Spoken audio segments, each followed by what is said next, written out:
Friend, আপনি লক্ষ্য করে দেখবেন যে ডাউনলাইনদের আপলাইনের প্রতি একটা নেগেটিভ ধারণা থাকে। নেগেটিভ ধারণা হচ্ছে যে আপলাইনরা তাদেরকে কাজের জন্য প্রেশার ক্রিয়েট করছে, আপলাইনরা তাদের কাজের জন্য প্রচুর প্রেশার দিচ্ছে। দেখুন, ডাউনলাইনরাও হতে পারে অনেক জায়গায় তারা এই নেটওয়ার্ক ইন্ডাস্ট্রি বা এই ডাইরেক্ট সেলিং ইন্ডাস্ট্রি বাদ দিয়েও তারা অন্য অন্য প্ল্যাটফর্মে তারা যুক্ত হয়ে আছে। তারা অন্য অন্য জায়গায় পার্ট টাইম জব করছে, তার সাইটে এই বিজনেসটা বিল্ড করছে। তো এটাও হতে পারে যে তারা সেখানটায় অনেক ধরনের পরিশ্রমী কাজ করে তারপরে এই বিজনেসটাতে তাদের টাইম দেওয়া অনেক সময় অসুবিধা হয়ে পড়ে। তো সেই ক্ষেত্রে অনেক সময় অনেক আপলাইন আছে যে তাদেরকে প্রেশার ক্রিয়েট করে যে আজকে কমপক্ষে একটা দুটো প্ল্যান করুন, শো করুন। বা দেখবেন সানডেতে অনেকে তার সাইটে কাজ করার পর তারা যে জব করছে সেই জব টপ করার পর সানডেতে ছুটি থাকে, তারা একটা দিন মনে করে যে আমরা একটু ছুটিতে রেস্ট নেব আমরা।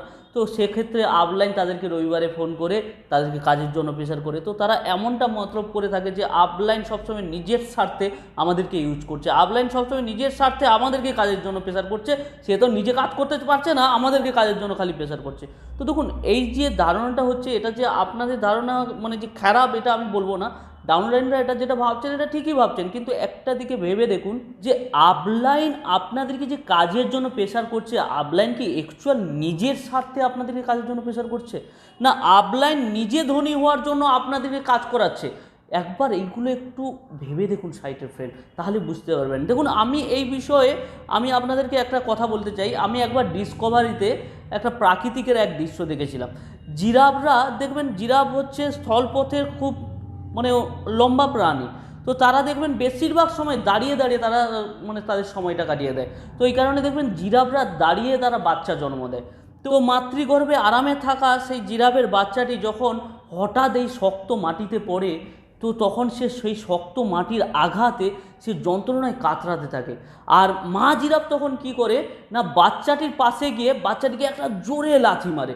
তো বাচ্চাটি সেই তার কষ্টে সেই মুহূর্তে সে জন্মিয়েছে মাত্র, আবার এত উঁচু থেকে শক্ত মাটিতে পড়েছে, তার সেই যন্ত্রণায় সে তবুও আস্তে আস্তে উঠে দাঁড়ায়, কিন্তু তখনও তার পা দুর্বল, সে তো পড়ে যায়। তখন আবার মা জিরাফ তার কাছে গিয়ে আবার পেছনে একটা লাথি মারে। তো সেই জিরাফটা আবার উঠে দাঁড়ায়, কিন্তু আবার কিছুক্ষণ পর জিরাফের বাচ্চাটা আবার পড়ে যায়। তো এইভাবেই মা জিরাফ তাকে মারতে থাকে বাচ্চাটিকে, যতক্ষণ না বাচ্চাটি উঠে দাঁড়াচ্ছে ততক্ষণ মা জিরাফ বাচ্চা জিরাফকে মারতে থাকে। তো এখানে প্রশ্ন হচ্ছে বন্ধু, যে মা জিরাফ সেই বাচ্চাটিকে, তার সবে মাত্র জন্মেছে সেই এত ছোট বাচ্চাটিকে সে কেন এত জোরে জোরে লাথি মারছে? তো এর কারণ হলো ফ্রেন্ড, মা জিরাফ এটা ভালো করে জানে যে বাচ্চাটিকে তাকে তার পায়ের উপর ভর করে দাঁড়িয়ে থাকতে হবে, না হলে সে কিন্তু জঙ্গলের হিংসাংসী প্রাণীদের বা সিংহ, বাঘ, সিংহ, এইসব যে মাংসাশী প্রাণী, এদের কিন্তু অতি সহজে শিকার হয়ে পড়বে। তাই মা জিরাফ তাকে লাথি মারতে থাকে। তো ফ্রেন্ড, এখানে একটা প্রশ্ন এসেই যায় যে মা জিরাফ তাহলে কি বাচ্চাটিকে ভালোবেসেই লাথি মারছে? হ্যাঁ ফ্রেন্ড, একদমই।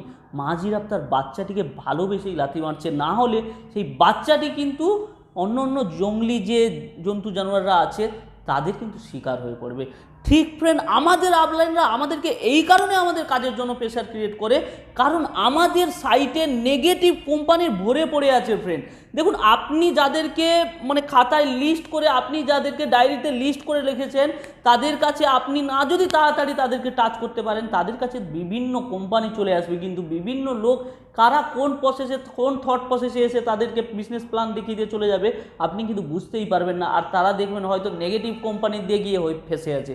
কারণ বেশিরভাগ ক্ষেত্রে দেখবেন নেটওয়ার্ক ইন্ডাস্ট্রিতে বেশিরভাগ মানুষ প্রথম নেগেটিভ কোম্পানিতে বেশিরভাগ ফেসে যায়। কারণ এই ইন্ডাস্ট্রিতে মানুষকে স্বপ্ন, মানুষকে লোভ বা মানুষকে একটা বিশাল বড় ইনকামের অ্যামাউন্ট দেখানো হয়, আর এইগুলো মানুষের লোভের কারণ হয়ে দাঁড়ায়। আর এই কারণে মানুষ কিন্তু ওইসব কোম্পানির সঙ্গে যুক্ত হয়ে পড়ে। আর দেখবেন তখন আপনি ওইসব মানুষের কাছে যাবেন, তারা দেখবেন অলরেডি অন্য কোম্পানির সঙ্গে যুক্ত হয়ে তারা নেগেটিভ হয়ে বসে আছে। তখন কিন্তু আপনি যে যাদেরকে এতদিন এত কষ্ট করে যে নামের লিস্ট করেছেন, কাদের কাদের কীভাবে প্ল্যান শো দেখাবেন, কী করবেন, কোয়ালিফাইন করে যে নামের লিস্ট করেছেন, সেটা কিন্তু আপনার পুরো বেথাই চলে যাবে ফ্রেন্ড। তাই রেস্ট যদি নিতে হয়, আপনি রেস্ট নেওয়ার আপনার কাছে অনেক সময় আছে ফ্রেন্ড। আপনি এই বিজনেসটাতে নিজেকে সফল দেখতে চাইছেন, তাই আপনাকে এই মুহূর্তে ফ্রেন্ড আপনাকে একটু কষ্ট করতে হবে। হলিডের দিন, রবিবারের দিন বা ছুটির দিন আপনি যে একটু রেস্ট করে কাটাবেন, এটা ফ্রেন্ড একটু 5-10 বছর পর কাটাবেন। এখন একটু কষ্ট মেহনত করুন ফ্রেন্ড, কারণ আমাদের আপলাইনরা তারা কিন্তু এই রাস্তায়, একই রাস্তায় কাজ করতে করতে তারা কিন্তু ভুল করে শিখেছে, তাই আমাদেরকে কিন্তু ওই মা জিরাফের মতো সাবধান করে দিচ্ছে। কারণ আমরা না হলে পরবর্তীকালে আমরা কিন্তু আর আশেপাশে মানুষদেরকে পাবো না ফ্রেন্ড। তখন আমাদের ক্ষেত্রে মানুষদেরকে আমাদের টিমে নিয়ে আসা, অন্যদেরকে টিমে যুক্ত করানো প্রচুর টাফ হয়ে দাঁড়াবে ফ্রেন্ড। তো আশা করি বুঝতে পেরেছেন যে আপলাইন অ্যাকচুয়াল আমাদেরকে কেন কাজের জন্য এত প্রেশার ক্রিয়েট করে ফ্রেন্ড। দেখুন, আপলাইন কাজের জন্য প্রেশার করছে, আমাদের মনে হচ্ছে যে আপলাইন আমাদেরকে কাজের জন্য প্রেশার করছে, সেটা তার লাভ, ঠিক আছে, আমি মেনে নিলাম। কিন্তু একবার ভেবে দেখুন যে সে যে আমাদেরকে কাজের জন্য প্রেশার করছে, আগে আমি যদি কাজ করি সেই বেনিফিটটা কিন্তু প্রথমে আমি পাবো, তারপরে আমার উপরের লোক পাবে। অতএব ভাবুন, প্রফিটটা আমার আগে হবে, তারপরে যদি হয় আমার আপলাইনের হবে। তো এগুলো নেগেটিভ দুশ্চিন্তা করার দরকার নেই ফ্রেন্ড। আপনি সবসময় একটু আপলাইনের সঙ্গে কাউন্সিলিং করার চেষ্টা করুন যে সে কেন এত প্রেশার ক্রিয়েট করছে, কেন এইসব আপনাকে প্রেশার দিচ্ছে। আপনি তখন তার কাছ থেকে অবশ্যই আপনি সমাধান পাবেন ফ্রেন্ড।